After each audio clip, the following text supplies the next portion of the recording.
à ce jour, le Seigneur nous envoie dans ce livre de l'évangile de Saint Matthieu, versets 25 à 11 à 13. Il dit, voici l'époux sortant à sa rencontre. Et de même, ça sera la même chose pour nous, car Jésus-Christ nous a promis qu'il va venir. Il va venir à notre rencontre dans les derniers jours, où nous tous, nous devons retourner auprès du Père, dans notre maison d'origine.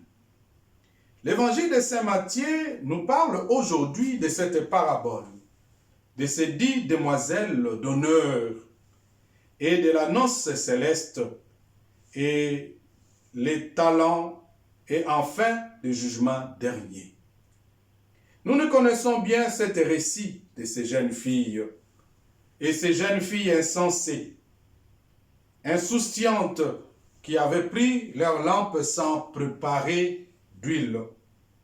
Et avec les 5 filles encore prévoyantes qui avaient préparé leur lampe et d'huile à côté. Et dont ils attendaient rencontrer l'époux. Mais la question que nous devons nous poser ce matin, est-ce que dans notre vie, nous sommes parmi ces 5 filles jeunes prévoyantes ou nous sommes parmi ceux qui sont insensés et insouciants? Pourquoi je l'ai dit? Parce que vous verrez que dans notre monde, étant chrétien, il y a des chrétiens qui sont insensés et insouciants. Il y a des non-croyants qui sont insensés, insouciants, qui se préparent, qui disent « je vais me jouir, je vais tout faire ». Mais quand on dit « le Seigneur viendra », ce n'est pas aujourd'hui, j'ai encore mon temps. Mais ils oublient à se préparer pour qu'ils soient prêts à la rencontre du Seigneur. Voilà, il y a parmi nous aussi ceux qui sont conscients et prévoyants. Malgré ils sont dans leur vie, ils se préparent. Ils se préparent pour la rencontre à l'époux. Ils se préparent comment? En faisant du bien. En conduisant leur vie dans la lumière.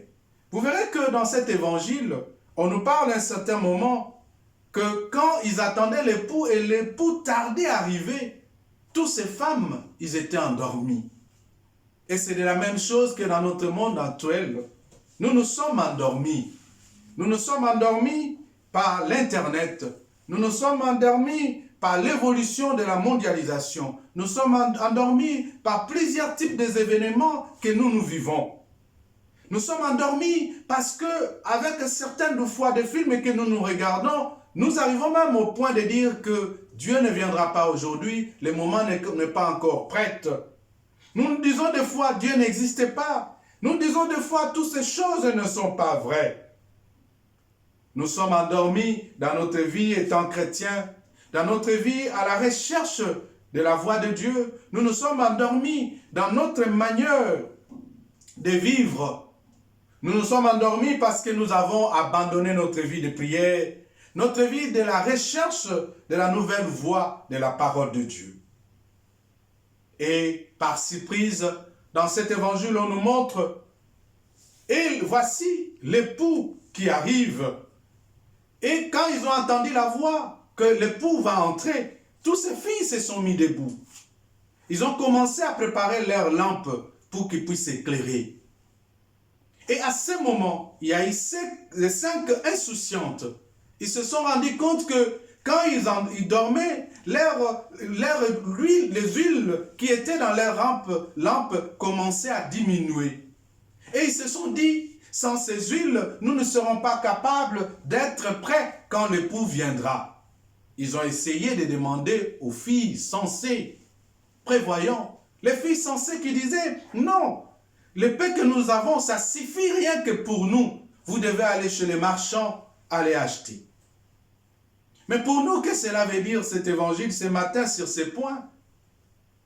Comment on dit préparer lampe? Qu'est-ce qu'est lampe? Mais vous verrez que c'est notre âme.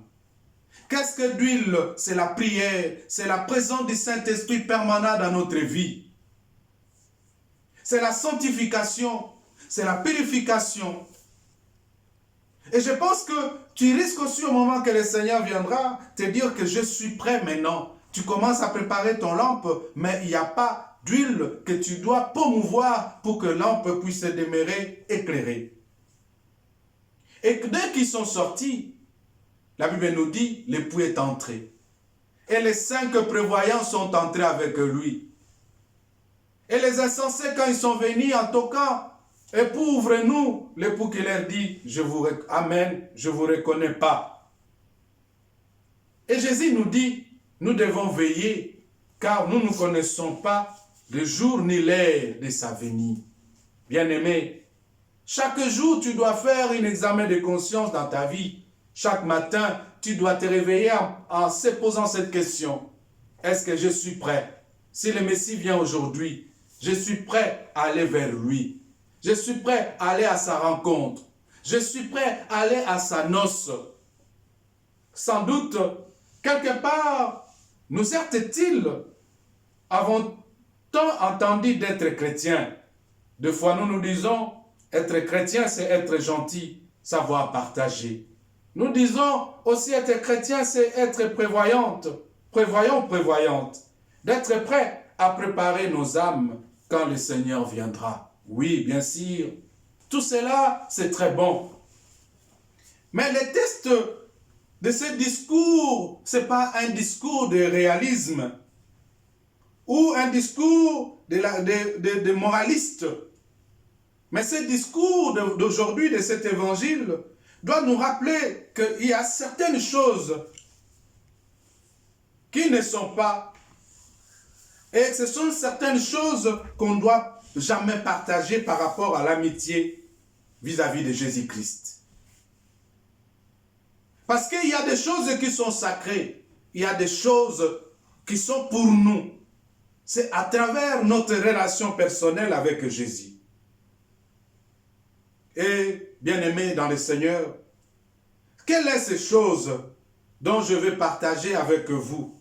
Est-ce que c'est ma foi? Je suis capable de les vivre à votre place. C'est ça la question. Ma foi, je ne peux pas partager avec vous. Je ne peux pas vivre ma foi à votre place. Et vous verrez que la relation à Dieu est avant tout une relation personnelle. Mais c'est à chacune de vous de la chercher, surtout de la vivre. L'expérience que nous vivons avec notre Dieu, c'est une expérience particulière. C'est une expérience qui ne se partage pas. Parce que quand on va essayer d'expliquer la foi, chacun a son expérience personnelle avec son Dieu.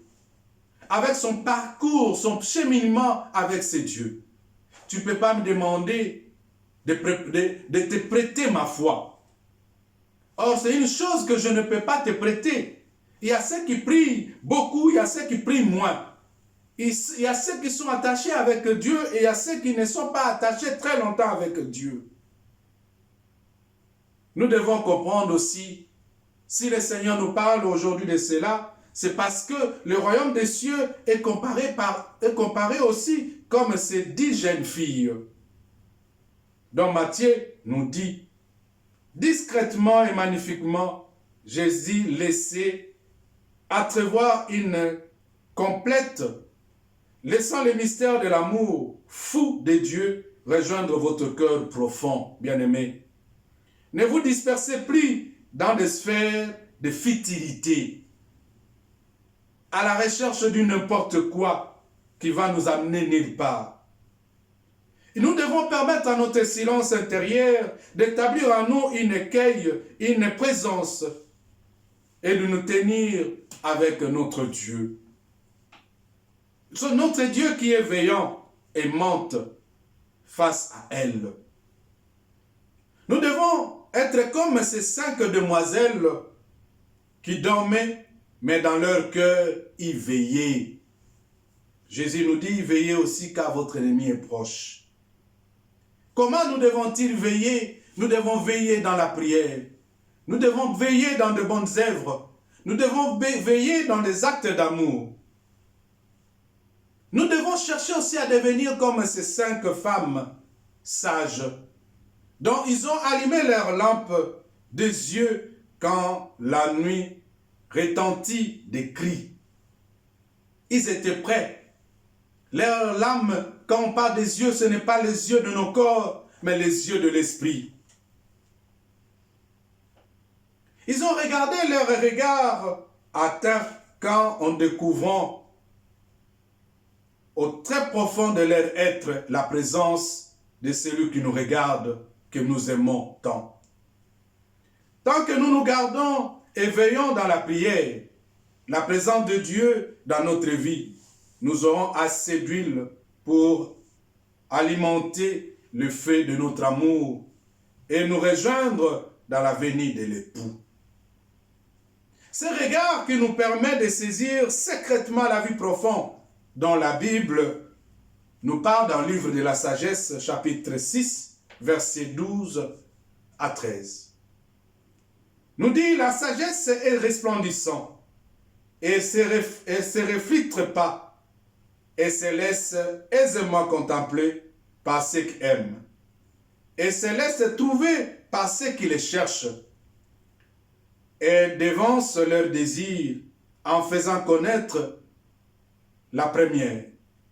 Celui qui cherche de l'oron ne se fatigue pas, il le trouvera.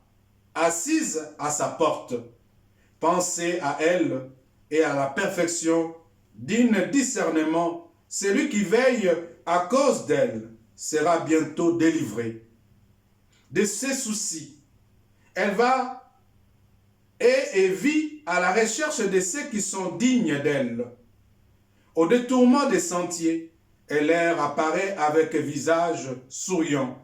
Dans chacun de leurs pensées, elle vient à leur rencontre. Vous verrez que dans cette parole de la sagesse, il y a des choses qui m'ont retenu, que je vais partager avec vous ce matin. La resplendissante, inaltérable. Donc la sagesse de Dieu est tellement splendeur et ça ne peut pas se détruire. Et des mers limpides, claires. Et se laisse aisément contempler par ceux qui l'aiment. Dieu se laisse aller vers ceux qui le cherchent. Donc rien ne peut infiltrer cette sagesse. Rien ne peut les corrompre. Mais ceux qui sont à la recherche de cette sagesse, c'est ceux qui verront la sagesse. Mais qui est la sagesse? La sagesse, c'est le visage de Dieu tel que nous est présenté dans cette image de la sagesse. Et tout en douceur et tendresse, comme celui d'une mère qui flore délicatement le corps détenu de notre foi. Un Dieu qui n'a qu'amour, qui nous faisant découvrir de quel point nous nous sommes aimés, nous apprennent aussi à aimer nos prochains, car c'est d'huile réservée que dans les mesures, nous nous sommes laissés rencontrer par Dieu dans les profondeurs de notre prière. C'est ça, le vrai Dieu. Nous nous mettons à cette rencontre, entre autres, avec plus de bonté et de miséricorde, de la patience. Veillons donc, soyons prêts à aimer à tout moment. Dans la nuit de ce monde où le mal est tellement puissant, bien-aimés, dans la nuit ou de la foi sans lesquelles cherchons la présence d'un époux divin, sachons à la rencontre de ces repas de l'Eucharistie que nous vivons. Sortons dans cette rencontre, lui qui se cache dans les sacrements de chacun de nous, qui est le plus petit dans les hommes. Bien-aimé, le Seigneur t'invite à aller à la recherche de la sagesse, qui est Dieu, qui est son esprit, qui est sa force, qui est sa présence. Et Dieu se laissera se découvrir auprès de toi. Et il te promet que la mort n'aura pas l'emprise sur toi. Et il te promet que tu seras délivré bientôt. Parce que tu le cherches et il ne te décevra jamais. Et le Seigneur va laisser son visage, que tu puisses contempler. Il va te permettre à sourire dans chacune de tes pensées. Le Seigneur viendra à ta rencontre parce que tu l'as cherché. Tu l'as cherché, tu l'as invité. Lui-même dit, je suis en train de passer. Je frappe à la porte. Qui ouvrira la porte de sa maison? Moi et mon Père, on entrera chez lui. On lui fera notre serviteur. Aujourd'hui, bien-aimés dans le Seigneur, soyons comme ces 5 filles prévoyantes qui se préparent pour rencontrer notre Seigneur. Nous-mêmes aussi, nous devons nous poser cette question aujourd'hui. Est-ce que nous nous préparons chaque jour à la rencontre de notre Dieu? Et comment nous nous préparons-ils pour cette rencontre? Bien-aimés, le Seigneur se cache dans le plus petit, dans ce qui est moindre, dans ce qui est incompréhensible aux yeux des hommes. Mais c'est là où se trouve la sagesse de Dieu et son amour. Ceux qui ont les oreilles, qu'ils entendent, ceux qui ont le cœur, qui les gardent, ceux qui ont la volonté, qui les mettent en pratique. Mettons-nous debout pour rendre grâce à Dieu.